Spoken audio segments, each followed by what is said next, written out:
नमस्कार दोस्तों, आप सभी का एक बार फिर से हमारे चैनल पर बहुत बहुत स्वागत है। हमारी पॉलिटिकल साइंस मास्टर सीरीज में आज हम एक ऐसे विषय को समझने जा रहे हैं जिसके बारे में अक्सर लोग भ्रमित हो जाते हैं। बहुत से लोग राष्ट्र और राज्य को एक ही मान लेते हैं। कई लोगों को लगता है भारत एक राष्ट्र है इसलिए वह राज्य भी है और दोनों का अर्थ एक ही है। लेकिन राजनीति विज्ञान की दृष्टि से राष्ट्र और राज्य दो अलग अलग अवधारणाएं हैं। आज के इस वीडियो में हम विस्तार से समझेंगे कि राष्ट्र क्या है, राष्ट्रवाद क्या है, राष्ट्र कैसे बनता है, राष्ट्र और राज्य में क्या अंतर है और आधुनिक विश्व में राष्ट्रवाद का क्या महत्व है। तो फ्रेंड्स, अगर आप इस विषय को अच्छी तरह समझ लेते हैं तो आगे संविधान, नागरिकता, लोकतंत्र और भारतीय राजनीति को समझना आपके लिए बहुत आसान हो जाएगा। इसलिए वीडियो को अंत तक जरूर देखिए। दोस्तों, सबसे पहले एक छोटी सी कल्पना कीजिए। मान लीजिए कि दुनिया में लाखों लोग हैं, उनकी भाषा अलग अलग है, इनकी संस्कृति अलग अलग है, इनके रीति रिवाज अलग अलग हैं, लेकिन उनमें से कुछ लोग ऐसे हैं जो अपने इतिहास, संस्कृति, परंपराओं और भावनाओं के कारण स्वयं को एक परिवार की तरह महसूस करते हैं। उन्हें लगता है कि वे एक दूसरे से जुड़े हुए हैं। यहीं से राष्ट्र की भावना जन्म लेती है। सरल शब्दों में कहे तो राष्ट्र उन लोगों का समूह है जो समान इतिहास, संस्कृति, परंपरा, भाषा या भावनात्मक एकता से जुड़े होते हैं और स्वयं को एक समुदाय का सदस्य मानते हैं। ध्यान दीजिए, राष्ट्र केवल भूमि का नाम नहीं है, राष्ट्र केवल सरकार का नाम नहीं है, राष्ट्र एक भावना है, राष्ट्र एक मानसिक और सांस्कृतिक एकता है।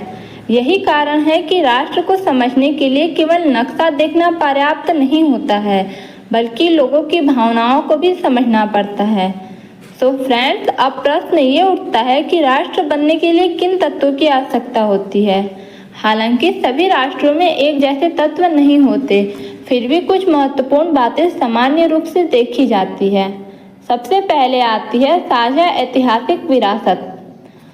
जब लोगों को अपने अतीत पर गर्व होता है और वे एक समान ऐतिहासिक अनुभव साझा करते हैं, तब उनमें राष्ट्रीय भावना मजबूत होती है। दूसरा तत्व है संस्कृति। यदि लोगों की परंपराएं, त्योहार, जीवन शैली और सांस्कृतिक मूल्य समान हो तो राष्ट्र की भावना और मजबूत होती है। तीसरा तत्व है भाषा। हालांकि एक राष्ट्र में अनेक भाषाएं हो सकती हैं, लेकिन भाषा लोगों को जोड़ने का महत्वपूर्ण माध्यम बनती है। चौथा तत्व है समान हित और समान आकांक्षाएं।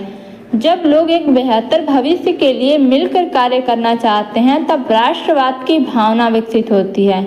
लेकिन फ्रेंड्स, सबसे महत्वपूर्ण तत्व है भावनात्मक एकता। यही वह शक्ति है जो अलग अलग लोगों को एक राष्ट्र में बदल देती है। अब आइए समझते हैं कि राष्ट्रवाद क्या है। राष्ट्रवाद वह भावना है जिसमें व्यक्ति अपने राष्ट्र के प्रति प्रेम, निष्ठा और समर्पण अनुभव करता है। राष्ट्रवाद लोगों को एक सूत्र में बांधता है। राष्ट्रवाद लोगों को यह विश्वास दिलाता है कि वे एक साझा पहचान का हिस्सा हैं।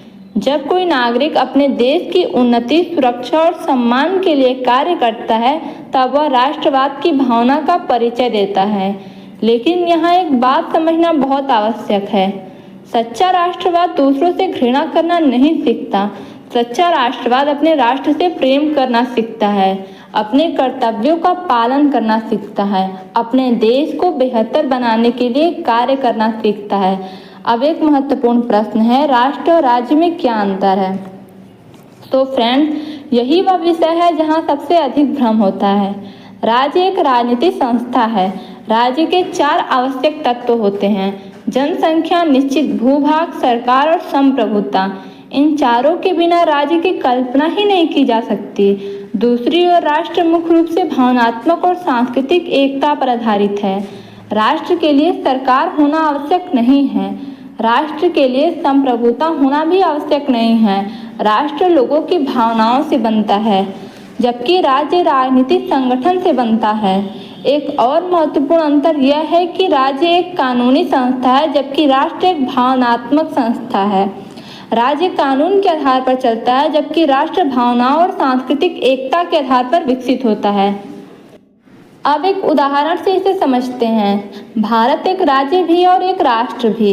भारत के पास निश्चित भूभाग है, जनसंख्या है, सरकार है, संप्रभुता है, इसलिए भारत एक राज्य है।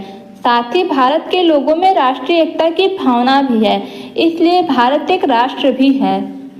लेकिन दुनिया में ऐसे उदाहरण भी मिलते हैं जहां राष्ट्र और राज्य एक नहीं होते।